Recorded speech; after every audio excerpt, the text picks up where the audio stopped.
we closed last night, or we discussed yesterday, a bumper sticker that I saw driving down here. And the bumper sticker said, man thinks, God knows.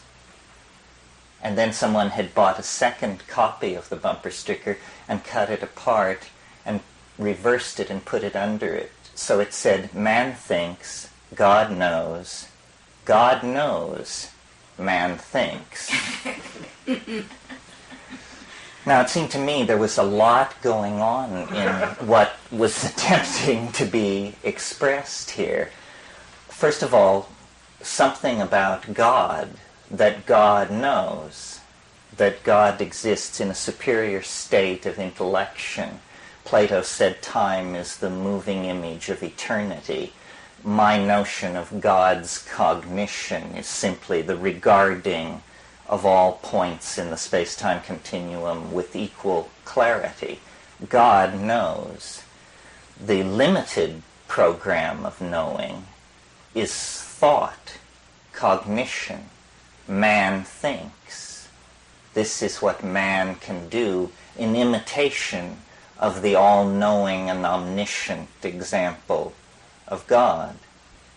But implicit is that this is somehow a limited undertaking, this thinking of man. And some of you may recall the famous comment of Pascal that man is a reed bent by the wind.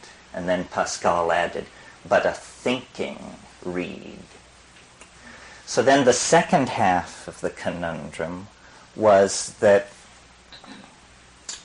God knows, man thinks.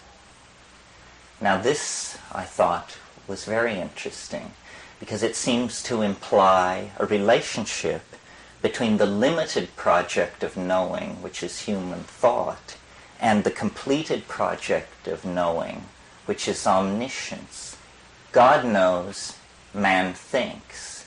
In a way, what this is saying is that God knows that man is making his way toward God. God knows, man thinks. God knows that man is participating in the same project of being that God regards from this higher dimensional space.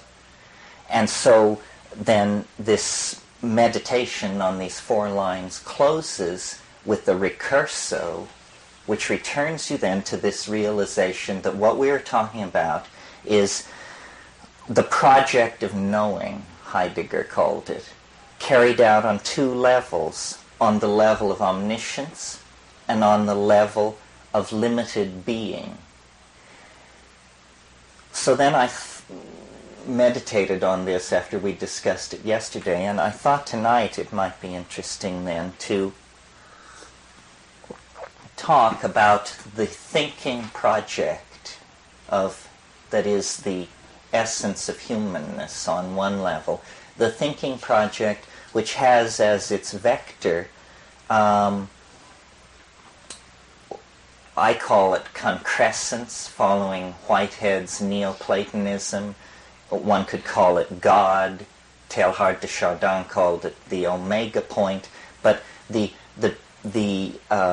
process by which knowing transforms itself from some kind of aboriginal apperception of the possibility of God into union with God, and the process that lies between these 2 points is the story of the evolution of human consciousness, or more properly speaking, human history. And the interesting thing, I think, about the Western religions generally is their insistence on the tangentiality of God and history, that God was something to be realized in the life of each individual, but that there was also somehow a collective drama of redemption that was stretched out over a very large period of time. And history then becomes the theater, you see, of the struggle between good and evil for the redemption of the human soul. And from the modern point of view, or let's be more frank, from my point of view, this is primarily something to be analyzed within the context of language and our myths about it and its evolution and its potential future evolution. So and this is in my personal life the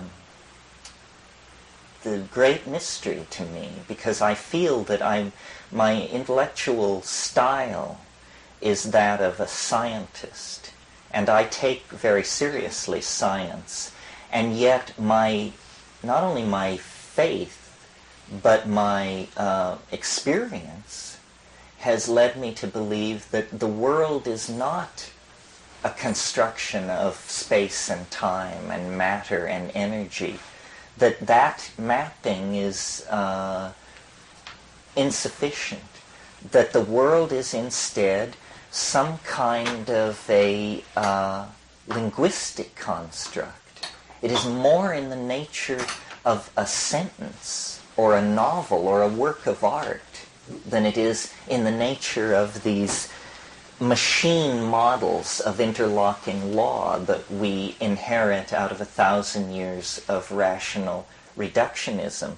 The world only behaves as science says it should when we confine our engagement with it to information that is at a great distance from us, like reading the New York Times every day. If you read the New York Times every day, few miracles will occur while you are engaged in that activity. Essentially what is happening is you are getting your cultural programming for the day, all your switches, if any need to be reset by cultural values, are reset at that point. But when we recede into what I call the primacy of immediate experience, the rules and models that we've been handed by science and what's called common sense are just totally found to be inadequate. And I don't mean when we perturb ordinary consciousness with psychedelic drugs. I'll speak about that in a moment. But I simply mean when we go into solitude, when we go into wilderness, when we endure great travail in our lives, or when we put ourselves in extraordinary alien circumstances, then it's as though the membrane between the ego and something else, which we could call our guardian angel, or the Jungian unconscious, or the overmind, something like that, the membrane grows thin, and the world loses its, its mundane character. And instead, things previously mundane begin to become charged with psychic energy. They become carriers of meaning. They become carriers of meaning. This is very peculiar. At a low level, it's not so astonishing. It's a kind of generalized opening to the world, because everything is imbued with significance. That tree, that person, that greeting, that conversation is imbued with a kind of depth and significance that is satisfying. It's like living deeply. But this phenomenon can proceed to a deeper level of introspection and relationship to the exterior. And in that case then, this significance, which everything was previously seen to have, begins to concrete or densify, and the world begins to dissolve into animate intelligence. Now, at this point, if you didn't bargain for this, you're probably very concerned about your mental condition. And if you aren't, your friends are. Because what you're saying at this point is, the rivers talk to me, the trees whisper in my ear. What you're recovering is the meaning. That's all. The meaning that is self-evident in nature, but that we block. The meaning is so pregnant in everything that it can actually articulate itself in your native English tongue. And, talking rocks, talking trees, talking boulders, we define this as pathology. It means, in technical jargon, a severely diminished ego is in danger of overwhelmment by material from the inchoate and disorganized unconscious. Well, but what's actually happening is that for the first time in somebody's life or experience, they are meeting the resident meaning in reality with its force unblunted by conditioning and denial. And this is some kind of a linguistic process. We, and all nature, I think, swims in some kind of sea of signification, of which we are, in the same way that the amphibians were able to drag themselves out of the primitive oceans of this planet into air and exist in a completely different dimension. We, whether grandly or perversely, the verdict is not yet in, we dragged ourselves out of the sea of telepathic, interconnected signification that united all life, and we exist, panting and pop-eyed, in this other dimension called history, ego awareness, presence of self, sense of loss, anticipation of gain.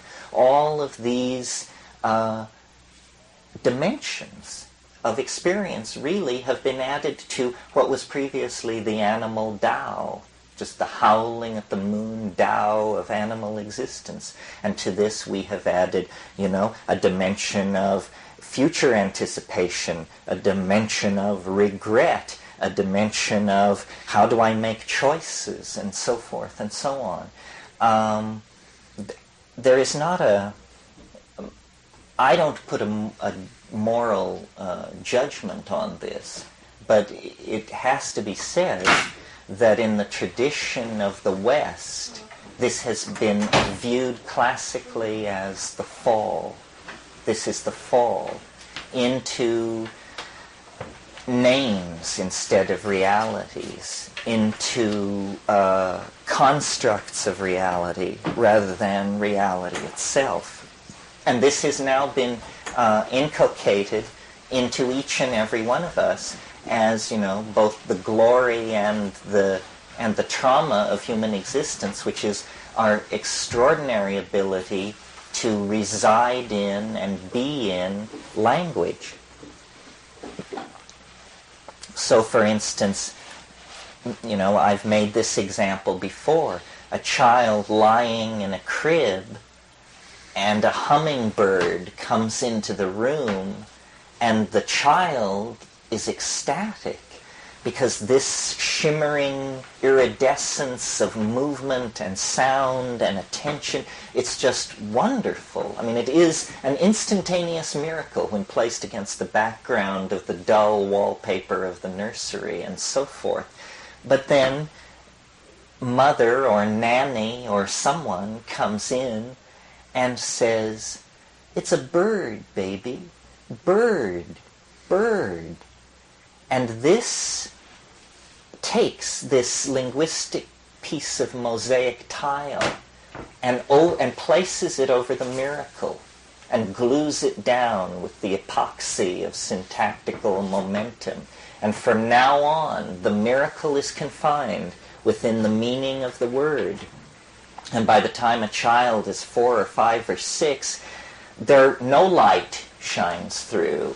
They have tiled over every aspect of reality with a linguistic association that blunts it, limits it, and confines it within cultural expectation. But this doesn't mean that this world of signification is not outside, still existent, beyond the horizons, the foreshortened horizons of a culturally validated language.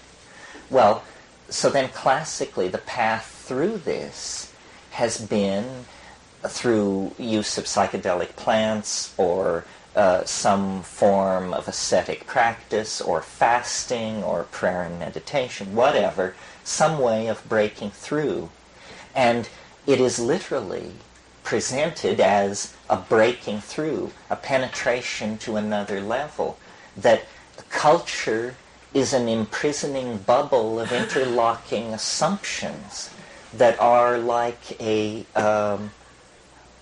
collective hallucination. I mean, I hate to say it because it's a recursive metaphor, but culture is like a delusion of some sort, because it isn't true, of course. It isn't true if you're a Witoto. It isn't true that you came from the piss of the anaconda god when he had to get out of his canoe at the first waterfall. That's not really true, but that's your cultural myth, and you live inside it. Our cultural myths, that the world is made of things called mu mesons and antiprotons, is of course not true either. But it's a linguistic construct that we culturally validate and live inside. And these cultural myths give permission for certain things.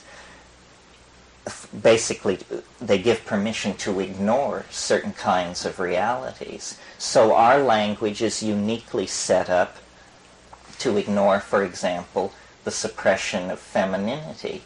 It's also uniquely set up to suppress the statistically infrequent. We really have no patience with that. We have an assembly mind mentality. What we're interested in is that things run smoothly. One can imagine a completely different mentality that cared nothing for statistical norms and only pursued the miraculous. I mean, India, in a way, is that society. They don't give a hoot for, how it works on the humdrum level, but the alien, the peculiar, the other, the unexpected is revered, adored even. So these kinds of cultural values shift, but now we are in a global culture with the combined understandings of 500, 600, 700 language groups and half that many literatures being poured into a global database where some people are assimilating enough of this to begin to play their part in the creation of a kind of global meta-program for language. And I think it's interesting to talk about the form that this may take, because I see this as this is not our salvation, but this is the angel of our salvation. If we can transform and remake language, then we can have the conversation that we must have in order to save ourselves. But we cannot save ourselves until we have a language adequate to the problem that we're facing. And English just won't do it, because English is a language of subject-object opposition. It's a language of a past, present, and future. And the kind of world we're living in is not that kind of world. Now, toiling in the background, misunderstood and unnoticed for centuries, have been mathematicians laboring to create what they call meta-languages of description that seem to them very satisfying, to the rest of us very bewildering.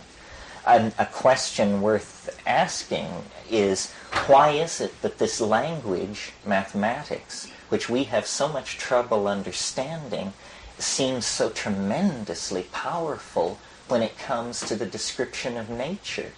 This is not a trivial question. Why should numbers, in a sense the most abstract quintessence of the human mind, have anything whatsoever to say about the topology of three-dimensional space and time? It isn't clear. What I believe is happening, and we talked about this last night, generally in the form of a conservation of novelty throughout the history of the universe. But I tended last night to present the universe as a material thing. I spoke of atoms compressing into molecules, into organic creatures, into thinking beings with civilizations and so forth. But another way to think of this is a kind of take a spiritual X-ray of the material universe and then say, if matter is merely the vehicle of the transformations that we call the life of the universe, well then what is the inner dynamic composed of? What is it that is striving? What is it that bootstraps itself forward? What is it that self-reflects? Well, I think what it is it's actually information. Information is some kind of ontological modality that is capable of organizing any system in which it inhabits into self-reflection. So you pour information into matter and you get back DNA capable of making life.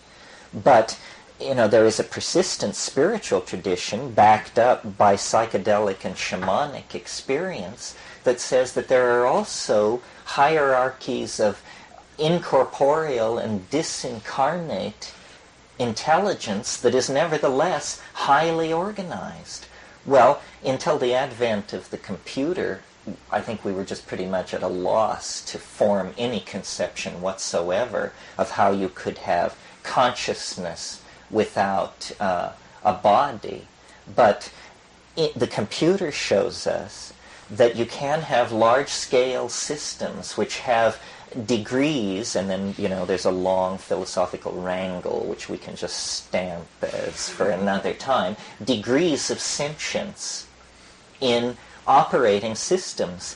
So then it seems to mean that information is the thing which uses matter, uses light, uses spirit, uses whatever it can put its hands on to organize itself into higher and higher levels of self-reflection. Well, then, to what end? I mean, what is all this? Is it just an innate drive toward totality? Or is it a process which exists completed in some higher dimensional space, and we are somehow trapped in a lower dimensional matrix, and we have to endure the illusion that it is incomplete? I mean, I don't have answers for these things. This is the business of theologians, basically, to tell us where we are in this universal machine. But I think that what we can do to enrich our experience and to feed data into our heuristic models is to begin to think in terms of language as the material that we need to work with, instead of public opinion or matter or even energy. It's meaning that we need to coax into our lives. Number one, as meaning enters our lives individually, we become more capable of raising our voices, both in joyous song and in political protest, if necessary. My whole shtick, and the whole shtick of the psychedelic experience, I think, is reclaim immediate experience. Realize that you outvote all parliaments, police forces, and major newspapers on the planet. Because, who knows, they may be illusions. Complicated phenomenological forms of analysis can be carried out to show that their existence is in considerable doubt. But if you carry out this phenomenological reduction, you will discover that it reinforces the notion that you must actually exist and be real. So therefore, you start from that nub of immediate experience and real being, and extrapolation outward should be very provisional. I mean, I don't know how Buddhism handles this. I grant you all a strong possibility of existing, but I'm not nearly as sure about you as I am about me. And I don't think any of you should be more sure of the rest of us than yourself. I mean, the world could be anything, you know? It could be a solid-state matrix of some sort. It could be an illusion. It could be a dream. I mean, it really could be a dream. So it pays to stay on your toes, I think. In practical terms, what does all this come down to, besides that we should speak from the heart, clearly, and with our minds engaged? Well, I think that, remember I said we should see language as the stuff with which we work, rather than matter. And that means creating a technology of the sayable, making the complete understanding of new puns a national priority on a par with weapons development. It means exploring the real implications of substituting Finnegan's Wake for the Constitution, this sort of thing. Because what we're doing, you see, is pulling the beard of the linear printheads who really believe all of this stuff, who really are lost in the labyrinth of the political errors of the last 500 years. It isn't we can't overwhelm them by force of arms, nor should we wish to. They can actually be teased out of existence, because they themselves feel their position to be so ridiculous. It's very interesting how the way the collapse of our enemy in the Soviet Union has exposed the absurdity of our previous positions. All our previous positions are now exposed as absurd, but people don't draw the obvious conclusion. It must also mean then that our present position is absurd. And so it's tremendously liberating. Our culture is ruined. It's a disgrace from which we can now simply walk away. Well, then the question is, into what? And I believe that our persistent fascination with psychedelic states of mind since prehistory forward has been because in the psychedelic state, from the very beginning, there was an anticipation of the very end, and the very end still lies ahead of us.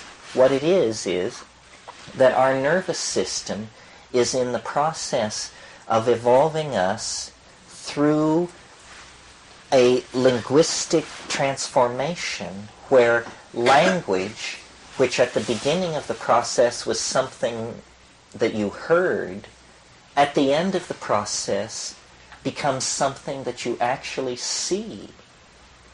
And this simple shift from seeing to hearing is the key to our being able to finally recognize each other and communicate. Print and linearity and what's called ear bias for language is what has shattered our sense of ourselves as a collectivity. A positive way of putting it is to say it's also what created the idea of democracy, individual freedom, labor unions, the vote, all of these atomized notions of human obligation and political participation arise out of print. But so do ideas like that we're all alike, because letters from printing presses on pages are all alike. The idea that products should be mass-produced out of mass-produced subunits. This is a printhead notion. It could never have occurred to anyone outside of a printing press culture, and never has. These ideas have imparted to our existence a tremendous material opulence and intellectual poverty and spiritual uniformity. And now, literally, we have to illuminate our civilization. We have to take its shoddy, spiritually empty Bauhaus skeleton and illuminate it, psychedelicize it, let 1,000 paisleys bloom. In other words, release the design process from a commitment to material values.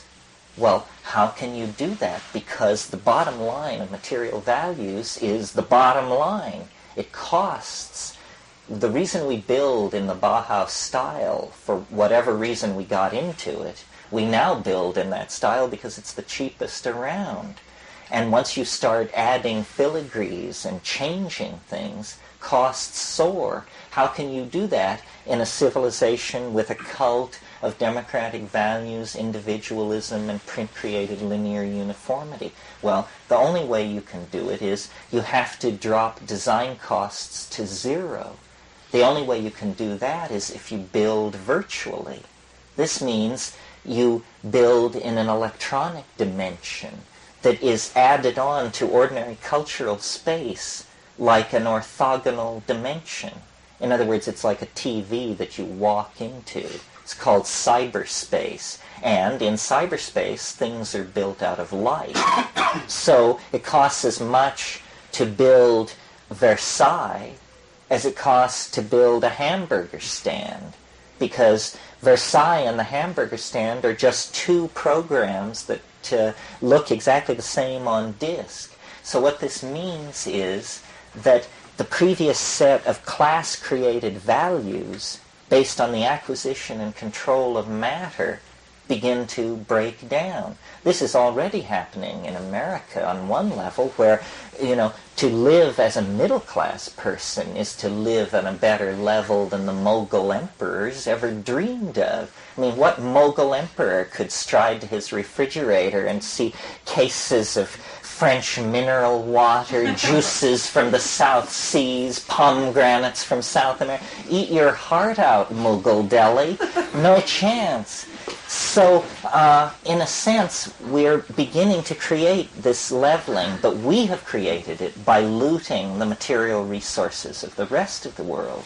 Conceivably, it can be created in a virtual space where we would all live in this world, a rather monkish existence. But, there's that wonderful passage in Finnegan's Wake where he says, he's speaking of the red light district of Dublin, which is called Moycane.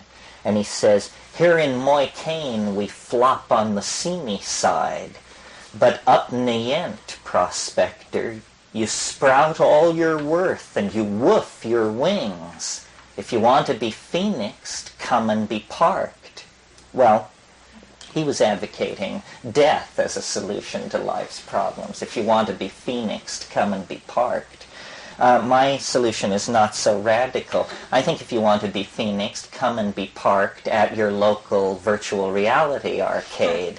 And then you can be phoenixed in several ways. Well, some of what I'm saying here is facetious. We talked last night about Stan Tenon's wonderful object. For those of you who weren't here, this is a man, a Kabbalistic scholar, who has developed a piece of sculpture such that when you illuminate it from a certain angle, the Hebrew letter Aleph appears as a shadow. And then you move the light slightly, and Aleph turns into Bet. And then you move the light slightly, and so on. In order, his sculpture sculpture produces all of the Hebrew letters as shadows from this beautiful form which he calls the lily. And it ties in with an experience that I had. But, well, first let me talk a little bit more about this lily thing that Tenon has discovered. He also made one for Demotic Greek, which, you know, for those of us who thought it was proof positive that Hebrew was the language of God, this was a real blow to the chest. But because he did one for Demotic Greek, too, and it works just as well, implying, and he's working on Arabic, implying that perhaps such forms exist for all alphabets. And so then I was thinking about this last night, and I said, well, if there's a sculpture in 3 dimensions that throws the 2-dimensional alphabets, then obviously in a higher dimension there must be a form which throws into lower dimensions the sculptures that make the alphabet. So that means all alphabets, all letters lead back to a hyperdimensional surface of some sort, which can probably then be described with some kind of weird fractal algorithm. And so then I thought, wow, this is a pretty Hebraic vision of what's going on here. We have the alphabets of local languages being generated from higher dimensional objects that are 3-dimensional, that are then referent to still higher dimensional objects that through which the light of God's love passes, scattering out into the radiance of what can be said. And in a way, this is sort of my vision of the millennium, that we will be resorbed into the Word. You know, the whole story begins in principio et verbum et verbo caro factum est. In the beginning was the Word, and the Word was made flesh. The whole cosmic drama is the mystery of what it is for the Word to be made flesh. Language is seeking to birth itself into the domain of concrete existence. That's obviously what the Word made flesh means.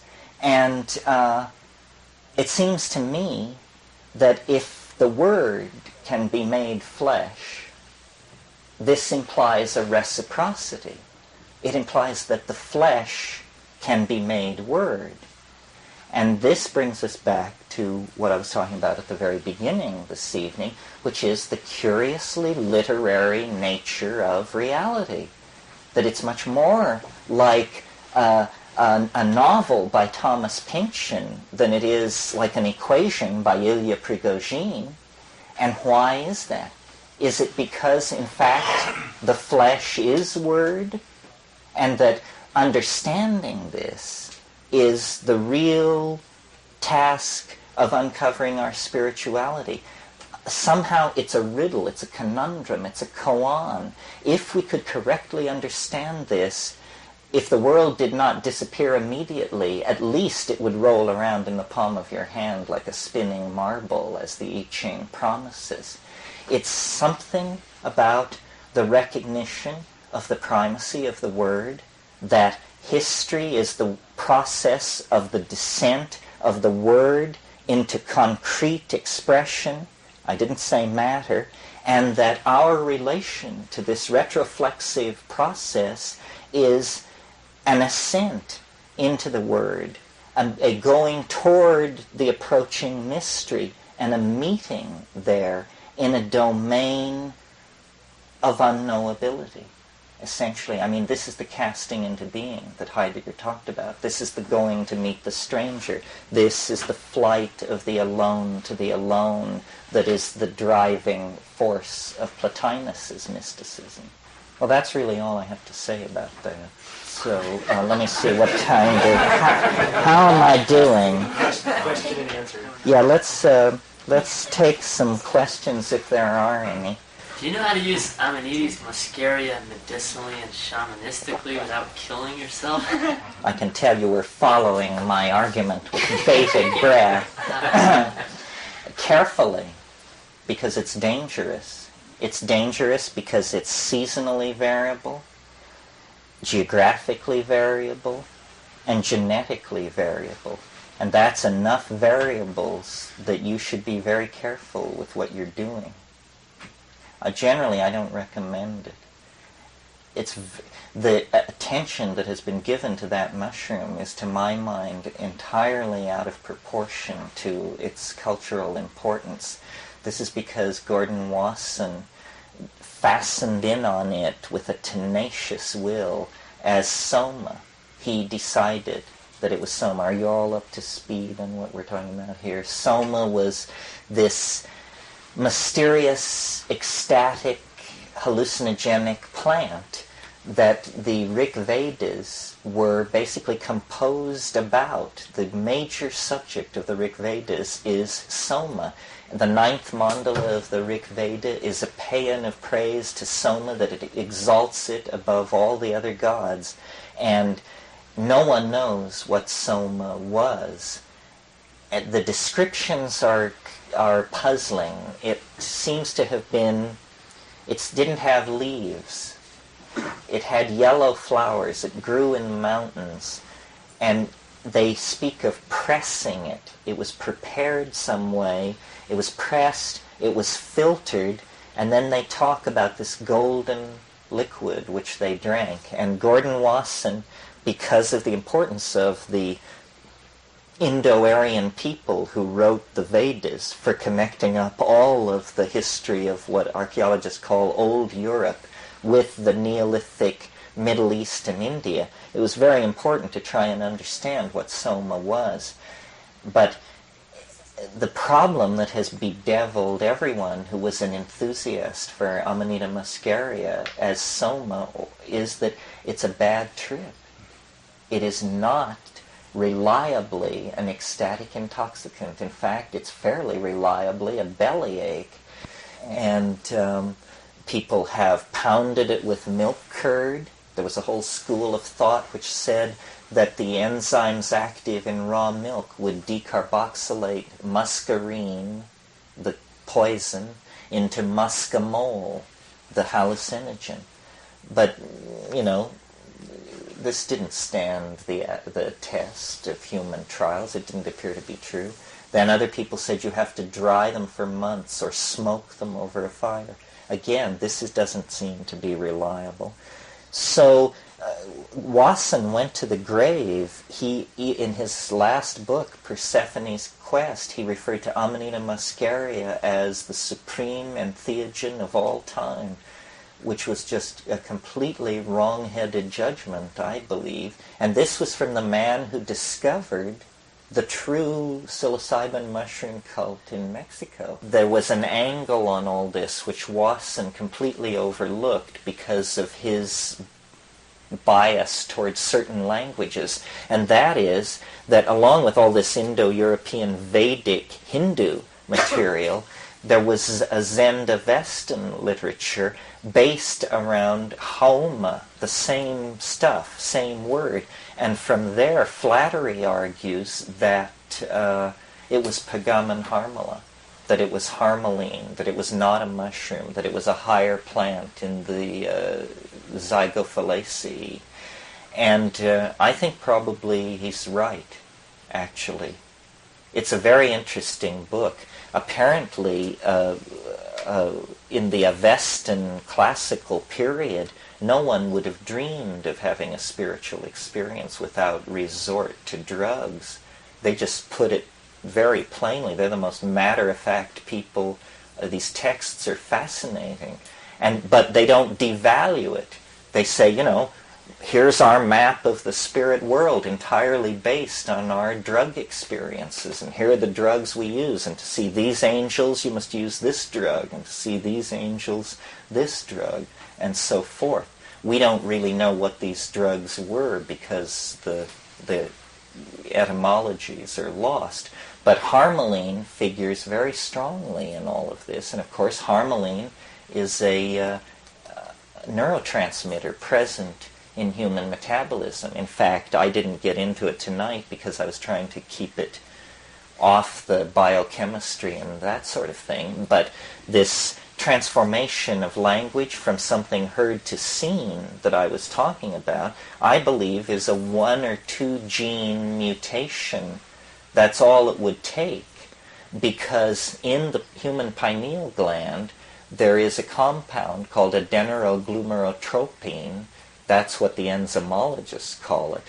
But when you show it to a plant biochemist, he says it's 6-methoxy-tetrahydroharmalan, and so it is. Adenosine and 6-methoxy-tetrahydroharmalan are the same thing. Well, it's a psychedelic harmine alkaloid, similar to what's in Pergamon harmala. It could be converted to DMT by a simple methylation. Well, a 1-gene mutation would make a methylation possible. Attention, consciousness, cultural values, we don't know how many times since the invention of language there have been significant mutations in the chemistry of the nervous system that have created significant changes in cultural programming. I mean, doesn't anyone find it a little odd that the laws of perspective were discovered less than 400 years ago? I mean, what the hell was wrong with people before that? How can you discover the laws of perspective? I mean, I find that not credible for somebody to say that the laws of perspective were discovered. It's always seemed weird to me. It's as though, there was a shift, a very subtle tweaking of the processing of visual space itself necessary to be able to do that. Yeah. You've spoken about the Word and the Word made flesh, and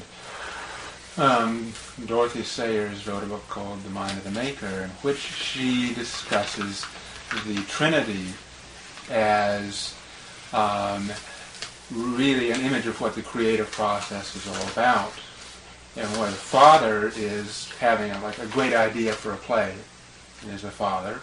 The Son is making the thing happen on stage, bringing it into the world and having it made flesh. And then the Spirit is the response that you have to that completed product, and how all three of them really beget one another and they nurture one another. And she talks about people who have these problems with scalene trinities, where there's someone who, let's say, may have only the Father, only have a great idea, but be unable to make it into something that's physically real on a stage. And I wonder if you could pick that up as far as...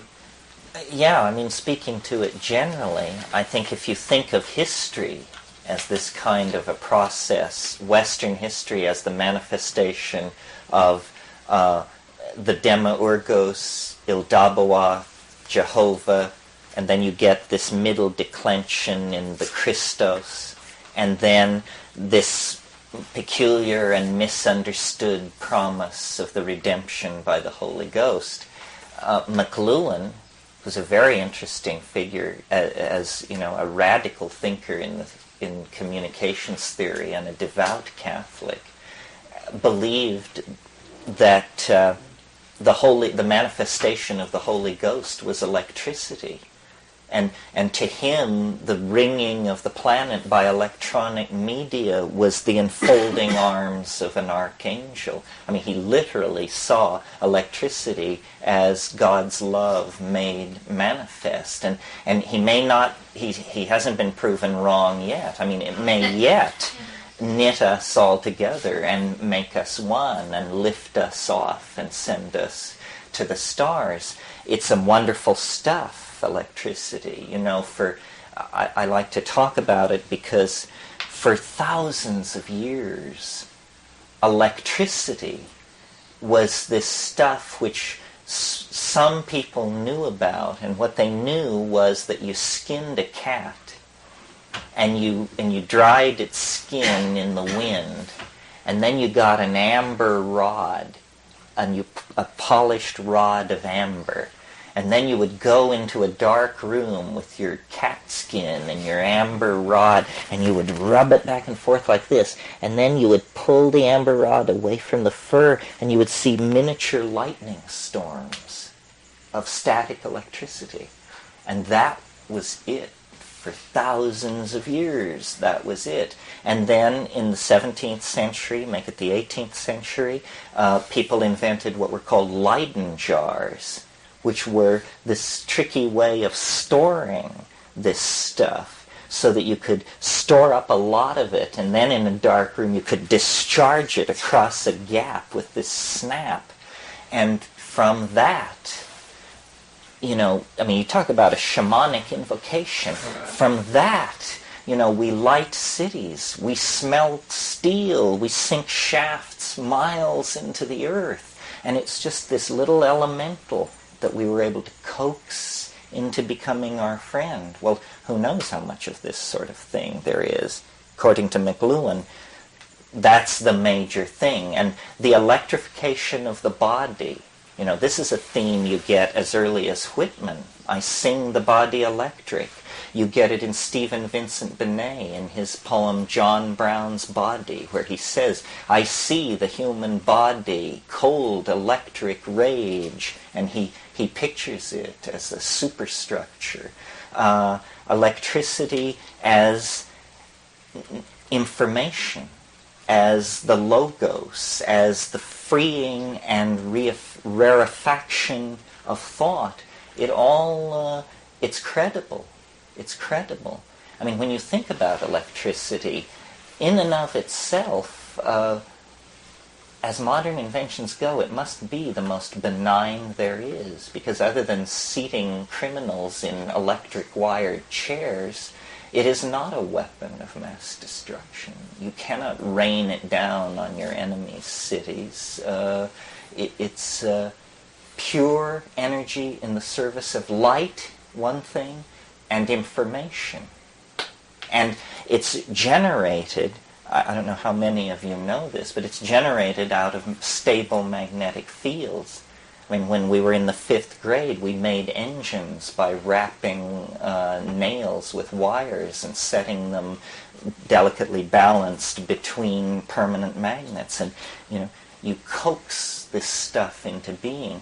We take it for granted because we don't understand it. But if you're down close to where it's coming into being, it's like coaxing some kind of demon out of the matrix and into the service of thought and light. Very psychedelic. So how do you see the body being coaxed back into the word? Well, I don't know. It's a hard thing to picture, isn't it? Well, maybe it's like those Tibetan letters that start becoming real and vibrating. I don't know. Well, there are a number of, I think we have like pieces of the puzzle, but we don't know quite how to arrange them. One is virtual reality. Do you all understand this concept? Because I mention it and it's quickly becoming central to my references. Virtual reality is this technology now being developed where they give you a helmet and a body glove, and when you look in the helmet, you see another world, and you're in it. And you can walk around and pick things up and open doors, and it's all sustained by computers, but the illusion is very real, and they're only at the beginning of the process of creating this illusion. Okay, so that's a technology sitting off there with a potential application. Another is nanotechnology. Nanotechnology is making things very small. And there's a whole enthusiasm for this. And people who, I talked yesterday about being down at the baths and watching the stratocumulus clouds move over the ocean. The number of water droplets in a stratocumulus cloud exceeds the number of people in the world. Therefore, if we were the size of water droplets, we could simply exist in that kind of a cloudscape. Well then, okay, so that's another technology that's sitting there. Another is this wonderful fantasy that I told some of you about a few days ago, where we see a man walking on a beach, and the man, his planet is perfect. Its oceans and its atmosphere and its glaciers and its equatorial forests are all in balance. And this man is naked, except for a thread, like a Hindu thread that crosses him. And on this thread, there's sufficient space for as much as 1,000 or more small beads. Each bead is a doorway into a technological potentiality that is entirely suppressed in three-dimensional space. In three-dimensional space, there is just man and nature. But when this man closes his eyes, there are menus, and these menus lead to other menus. In other words, the culture, the entire culture, has become virtual. This is one possibility, that the culture be made virtual. Another possibility, which is sort of the reverse of that, and there's a company on the peninsula trying to do this, is to place a textual reality behind apparent reality, so that everything is a button, you know? It is what it is, but it's also a button. So I look at this, the question forms in my mind, what is this? The what pushes a button, and textual accompaniment informs me that this is cypress wood cut 3 years ago. Do you see what this would do to the world? Now we're well on our way in the project of making the word flesh and the flesh word. We at least have them lined up with the word behind the flesh, and in some cases the flesh behind the word, embedded, ontologically arranged in a situation of mutual reinforcement. Okay, another technology is some kind of severing from the physical connection. And then there's a lot of debate about, is this possible? The old consciousness without an object riffraff. Well, it has to be explored. It can't be known. The other thing is the persistence of the intuition of non-material worlds inhabited by self-organizing intellects of one sort or another seems to imply that some kind of dematerialization is at least theoretically possible. I've talked a lot in these circles about the questions raised by the ecstasis that comes with DMT, where you actually break into a world where there are what I call autonomous self-transforming machine elves, but what we have discussed in terms of, are these the sprites of classical European mythology? Are they dwellers in some parallel continuum, unsuspected by any of our sciences or ontologies? And then a still more unsettling possibility, is this somehow an ecology of souls? Is the eerie connectedness to the human dimension that these things have, because in fact this is a stage of some sort in human existence? If what God can bring tangential to history means is human beings unraveling the mystery of physical death, then I think that would be a sufficient fulfillment of the sort of dramaturgical demands of a denouement, that we stride toward the mystery strides towards us, and everything is resolved in a revelation of the understanding and meaning of death. This kind of thing makes me very uncomfortable, perhaps because it's fairly feeling-toned and emotion-laden. It doesn't trouble me to imagine contacting informational beings in a parallel continuum, but the notion of encountering an ecology of souls I think, is hair-raising if you take it seriously, because even the most spiritual of us are so deeply programmed by the assumptions of scientific materialism that I think something like that on the short term here and now really gives us pause. Brother David. In this process of breaking through to the worldly flesh, where do you see the function of the poets? Well, you know, people have talked, Robert Graves and others, about what he called an Ursprach, an original speech, and Celtic poetics somewhat assumes this. I think this language that is seen is a project that the poets should take very seriously.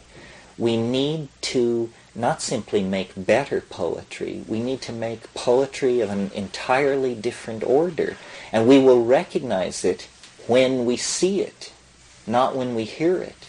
It will not be heard, it will be seen.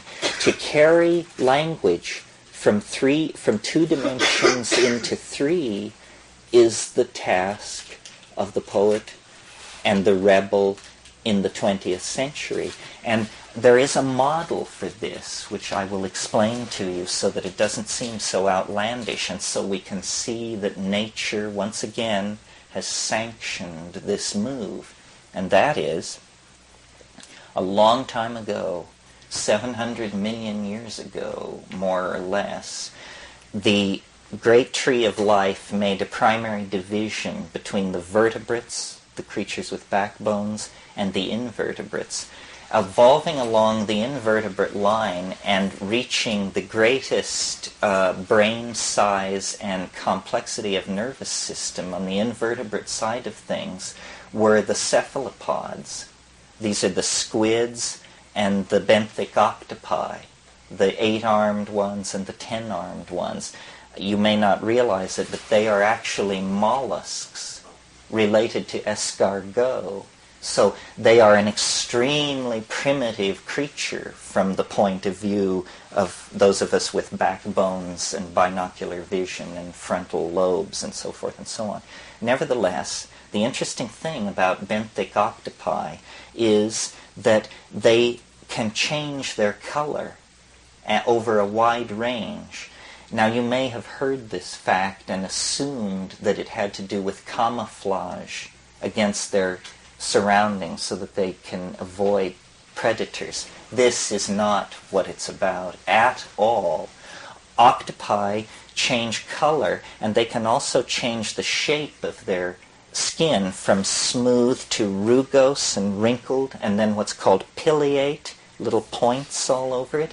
They can go through all these color changes and texture changes. And octopi have extremely well-evolved eyes.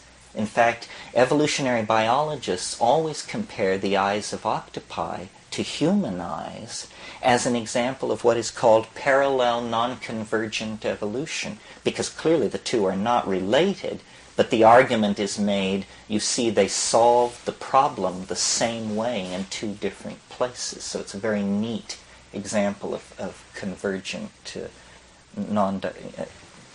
convergent evolution. But what is interesting for our discussion is the mode of communication of these things. They become their linguistic intent. This repertoire of blushes, dots, stripes, traveling fields, color changes, and then, because they are soft-bodied, they can quickly reveal and conceal all parts of their body very quickly. So if you watch an octopus in communication, its surface texture is changing, its color is changing, and it is hiding and revealing. It's dancing, and it's a dance of pure meaning, perceived visually by the object of its intention, which is other octopi. So compare this for a moment to our method of communication. We use rapidly modulated small mouth noises. as primates, we have an incredible ability to make small mouth noises. We can do this for up to 6 hours at a stretch without tiring. No other thing that we can do approaches the level of variation with low energy investment that the small mouth noises do. A person using a deaf and dumb language is exhausted after 45 minutes. But the problem with the small mouth noises form of communication is I have a thought. I look in a dictionary that I have created out of my life experience. I map the thought onto the dictionary. I make the requisite small mouth noises.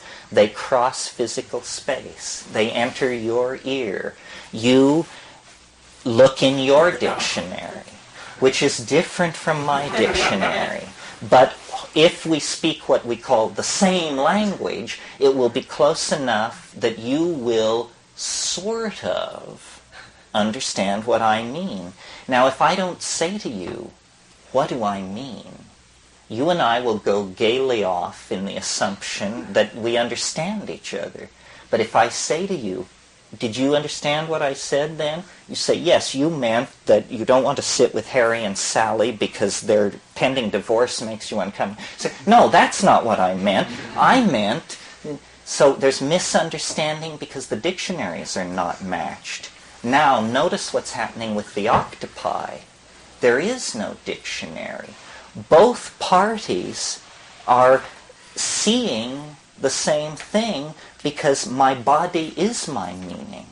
I become my meaning, and you behold the meaning I have become. I am like a naked thought, not even a naked nervous system, more naked than that. I am like a naked thought in aqueous space, unfolding in time. I maintain this is why octopi eject clouds of ink. It's so they can have private thoughts. Because if you can be seen, you can be understood. Well, this is a perfect model condoned by nature for the kind of transformation that we want to lead our culture toward. And I don't think it's that outlandish. Our previous animal totems were chosen unconsciously and were rather unfortunate, I think. I take the totem of the 19th century to be the horse, expressed as the steam engine. And the totemic animal of the 20th century is the raptor, the bird of prey, expressed as supersonic high-performance fighter aircraft, which is just, the leanest, meanest machine you can get together these days. But these mammalian and avian images are too close to the rapacious heart of the primate inside us. Embracing an image of the soul like that of the octopi is a permission for a strange and alien kind of beauty to be let into our lives. And these things are strange and alien, let me tell you. The situation I described with these octopi was coastal, shallow water octopi, so-called circuliteral octopi. But they have also evolved into the depths, the so-called abyssal octopi that exist below 1,500 meters in the sea where there is absolute darkness. And to carry their intention to communicate into that darkness over the past 700 million years, they have evolved phosphorescent organs and have covered themselves with lights, with eyelid-like membranes that can be rapidly blinked and flickered, so that when you descend into the abyss, you then see pure linguistic intentionality among the cephalopodia, because they have become what we aim to become under the wise leadership and stewardship of George Bush, namely 1,000 points of light. You know the long way to that one. Is this guy for real? WH Auden line, wasn't it? Was it a WH Auden line? I think I stole it from him. Was it Flanders Fields? Armies clash by night and that whole business? Are they only beholding one another, or is there maybe a mechanism at work, like when yawning is contagious, that it's not only watching, but actually what happens to your body is transmitted to mine?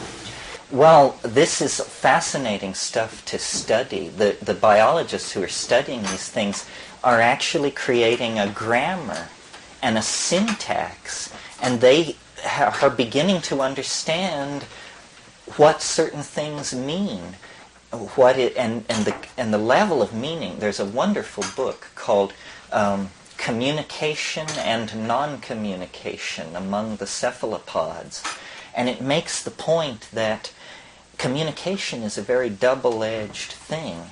You want to communicate to somebody, but usually your message is it's also important that your message not be picked up by other somebodies. So there can't be just a full-on drive toward apprehendability.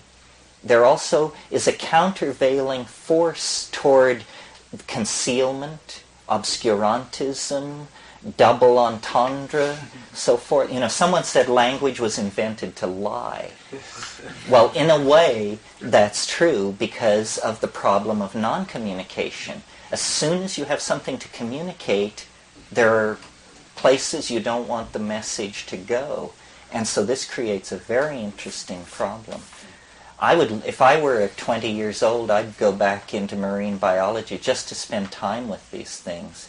They're quite amazing, and they have very large brain capacity. I think John Lilly was all mixed up to look for mind in the water, in that it was mammalian chauvinism that drove them to dolphins and whales, that maybe they are intelligent, but the language feats, when you see videotape of these cephalopods, you realize you're in the presence of an opera. What kinds of things are they communicating, besides maybe fear or... Well, they have elaborate sexual displays, and it's a very tricky thing, sexuality among cephalopods, because the male usually doesn't survive the encounter. So a lot of time is spent getting it right before you commit yourself. So they have a very complicated courtship thing. And one of the things that's always said about them is that, every child's book will tell you this about octopi. They're shy creatures. Well, guess why? It's because they wear their heart on their sleeve. Everywhere they go, other octopi can tell exactly what they're thinking and feeling. So they live alone, and they only get together on special occasions for communication, basically. And the repertoire is as complex as human language, so that they could be discussing the equivalent of Spencer's epithalamion or something. I mean, we don't know what they're talking about. Do we have a sort of Rosetta Stone, about... We have a primitive grammar, but it's only for one species. And I'm not really interested in what they're saying, because I think it would only make sense if you were an octopus. But I'll bet that... you see, it's a model for us. Wouldn't we like to dance for each other and be perfectly understood? And wouldn't we like to see someone dance and to know that this was their mind and their body somehow at one? In a way, God, does everything go back to everything? In a way, this is the theme of Skinny Legs and All. This is the theme of the Dance of the Seven Veils. Octopi do it.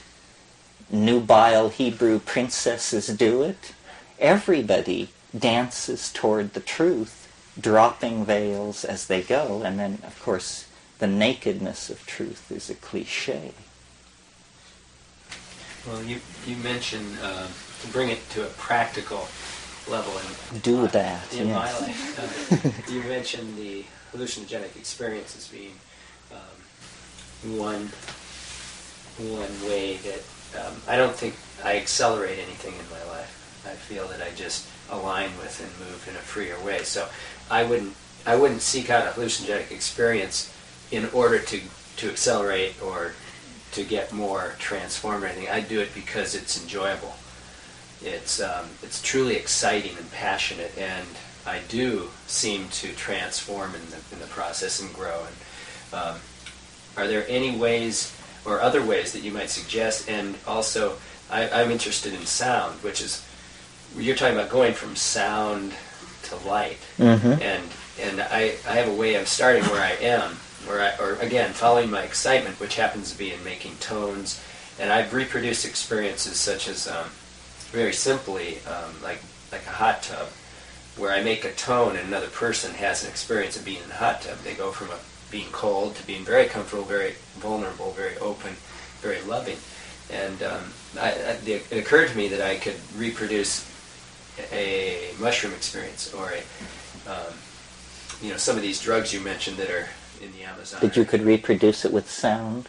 I could make tones, and such as in Tibet, they can, the tones are, can bring physical objects into being and move energy and such, and that's my exploration. But I was wondering if you had any ideas of... Well, something sort of along that line that I've worked with for years and observed for years, and I find very interesting, is, in South America there is this plant drug of shamanic tradition of great age called ayahuasca, or yahe.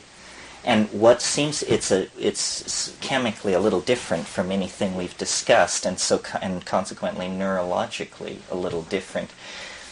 When this drug was first discovered in the 20s, they isolated a white crystal from it, and they named it telepathine, because they believed that these deep forest Indians were having some kind of state of group-mindedness behind this. Well then, and that was all very exciting, that there was a drug called telepathine, but then later they found out that the drug had already been discovered in another plant in Pergamon harmala, the soma plant I mentioned, and had been named harmine, so that the rules of nomenclature, that took precedent. But persistently, since then, there had been reports of group states of mind caused by this drug. So we explored this in the 70s fairly thoroughly, in 71, in 72, again in 76, and again in 81. And different things are going on. First of all, the people down there who take this drug are into what they call Icaros. Icaros are magical songs, I-C-A-R-O-S, Icaro. And the accomplishment of a shaman is judged by how many of these magical songs he has. And they're taught to you by the spirits, they say. But the interesting thing is that the Icaro within the culture is criticized as a work of visual art. It is not thought of as a song. It is not listened to. It is looked at. And when people criticize it, they criticize its form and its color. And in taking this drug, we discovered that there is something about it. It seems to dissolve a cultural barrier between the synesthesia of sound and light, so that you can make a tone like and it emerges as a streak of cyan blue that just stands there in space as long as you... And clearly, this stripe is related to the sound. When you stop the sound, the stripe disappears. Well, then you discover that when you modulate the sound, the color is modulated. Well, then you begin breaking it up, and you discover that voice has become transformed into an instrument for manipulating light. And again, it has to do with these drugs, which are very close to neurotransmitters, just one gene away from being naturally produced. It's as though this is the biochemical place where what we experience as the evolution of language and our abilities, our cognitive abilities to integrate and express language are happening. So that, I think this should be looked at. I think maybe the path to the kind of visually beheld form of communication that I'm talking about is to look at shamanic cultures where this may have been happening all along and people assume it. It is true when you go up these jungle rivers to the really bare-assed people that the elders do get together and take this stuff, and they do have a complex collective image of what should be done for the good of the group. It's not exactly a vision of the future. It's more complicated than that, because they also have a vision, a three-dimensional vision of the kinship structure of the village, of a whole bunch of clan and SIB group associations to plants and animals in the forest, which are hidden from the eyes of the casual visitor. It isn't that so much that they predict the future as that they go into a higher dimension of their own cultural information space, and from there they make decisions. Where should we hunt? Who should we make war on or not make war on? Where should we move? And even decisions about triage of children and this sort of thing, because this does go on. So, how much of human navigation through history has been done by processing ordinary cultural information on a higher dimensional level by perturbing neurological functioning? I mean, if there is any angle that would have given us an edge, we would have found it and we would have used it. And I've discussed in other lectures the way in which small doses of psilocybin improve vision, and how this would have fed back into a primitive hunter-gatherer system. Very simply, they would have just outbred everybody not using mushrooms, because a pair of chemical binoculars in a hunting environment is an adaptive advantage that could not be ignored, and so forth and so on. Yeah. By copying your hand movements, it helps me see what you're talking about, like in virtual reality. And that's what they do in neuro-linguistic programming. And the people who made firewalking popular, like Tony Robbins in this country, were neuro-linguistic programmers. Maybe neuro-linguistic programmers could study octopi. Yeah. If I had 8 hands, I could really get gestural. A funny experience involving octopi. I know a woman, I'm sure she would not begrudge me this description of her. She is a very frank exhibitionist. I mean, this is the woman who at every party takes her clothes off and dances on the tabletops and so forth. She is an inveterate exhibitionist. She's totally frank about it. And I had been to the Monterey Aquarium and seen the octopus there. They have a giant octopus. Well, most of the time this guy just hunkers low, and he's sort of off in a corner, one beady eye, checking you out. But, of course, because octopi have this mode of communication, they're very set up to respond to visual display. So this woman walked past this tank, and this octopus practically leaped into the air. It came down out of the tunnel. It was pressing against the glass. It was beating against the glass. And what it was one exhibitionist recognizing another. I mean, it was just clear across the species lines. The power of neurosis knows no barrier. She also had almost orange hair, very red, bright hair that the sunlight had hit. That's true. It was probably sending a message to this octopus that was obscene in the very least. Was she dancing? No, she was just trying to be unobtrusive, but this woman being unobtrusive is a showstopper. Terence, when you talk about language, or the word you said people talk, to me you left out like the whole body language. And when you go into print, I'm making all these unconscious values of what you're saying is true, partly based on your body language. True, but body language has really faded for us, probably because of the telephone. I mean, the telephone really staunches that. And